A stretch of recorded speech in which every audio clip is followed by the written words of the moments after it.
Men Qoraqul Muhammad Yusuf Umarbek o'g'li 1994-yili Andijon viloyatida tug'ilganman.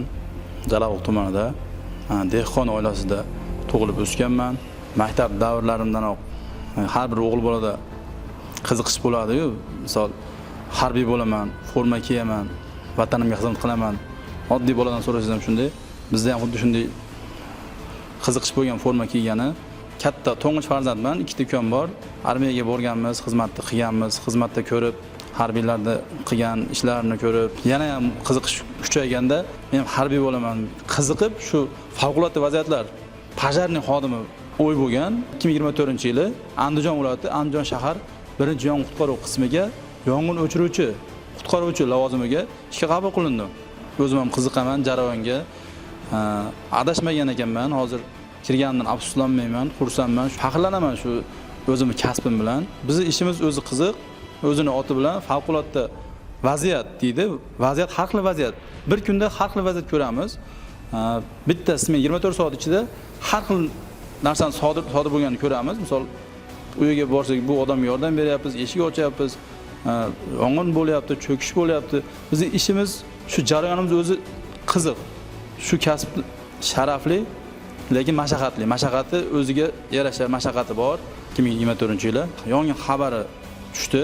Ekipaj bilan yong'in o'chog'iga, aynan chaqirilgan vizitga qarab yo'l oldikda bordik. Uy bo'lgan, yashash uyi bo'lgan.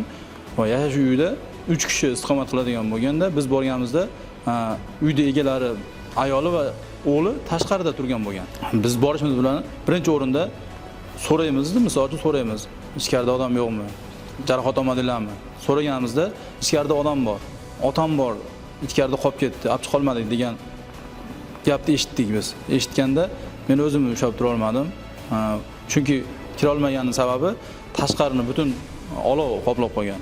Olov qoplab, ular kira olmagan joyga biz susayib turganda biz sherigim bilan ichkariga yugurib kirib ketganmiz. Biz kirganimizda ichkarida 70 yoshdan oshgan odam bo'lgan, uy egasi bo'lgan. Tog'a ketdik, olib chiqib ketaman sizni. Keling desam, u tog'a menga javob qaytara olmaganda. Bilmaganman-da, kim deb so'ramagan, ismini ham so'ramagan, odam bor deganda o'tirinib kirib ketganman uyga. U tog'a 3-guruh nogironi bo'lgan ekan. Men kirsam, kalaskada o'tirgan. Kalaskada o'tirib, oddiygina bitta biloda uy issiq bo'lganda, tog'a desam, menga qaramayapti ham. Shunday tepani, shunday kirsam, tepa o'sha patolog yonyapti. Yonib, biz yana bir 5 minut u yoqqa kirmaganimizda, balkim tog'a nobud bo'lardi, misol uchun patolog bosib qo'yib, o't tegadi, kiyimiga tushardi, erib tushardi tepadan narsa. Shu kirdikda tog'ani oldim. Tog'ani oldimda ko'tarib, misol uchun sherigim bor, sherigim ko'tarishdi, menga yordam berdi-da, ikkovimiz tashqariga olib chiqish kerak bo'ldi. To'rt tomoni ham uy, chiqib ketish iloji yo'q. Faqat kirgan joydan chiqish kerak bo'ldi. Yana aytdim-da, o'tni tepaga sepib turinglar, o'tni iloji bor, yordam qilinglar, men chiqib ketaman dedim-da, tepaga suv berib turishdi, tepamga men yugurib iloji boricha olib chiqib tez yordamga berdik. Tog'a hozirgi kunda yaxshi, sog'lig'i yaxshi, u uyda, yashash uyda kuygan tan jarohat olganlar bo'lmagan. Tog'a ham soppa sog'lom, mashaqqatli kasb.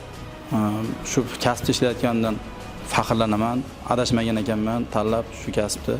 Bizning ishimiz faqat odamlarga yordam berish, yong'in bo'lsa o'chirish, suvda qutqarish. Favqulodda vaziyat tizimi shunday. Har kuni har xil vaziyat. Vatanim uchun jon beraman degan bola bo'lsa, misol uchun, biz ham shu o'zimizni hissamizni qo'sha olyapmiz degan o'ydaman. Vatanga xizmat qilamiz, xudo xolasa prezidentimizga katta rahmat.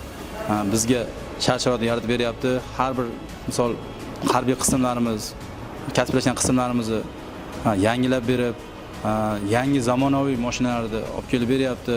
Xudo xolasa bundan buyog'i ham shu bizga ishonch bildiryapti. Biz ham ishonchni oqlaymiz, xudo xolasa. Bu hech kimning uyi yonmasin, hech kimning uyi kuymasin, cho'kmasin. Odamlar sog' bo'lib, xalqimizda har doim osmoni musaffo bo'lsin. Aytadi-ku, qushda ham uyi kuymasin deydi-ku, biron uyda pajar bo'lmasin.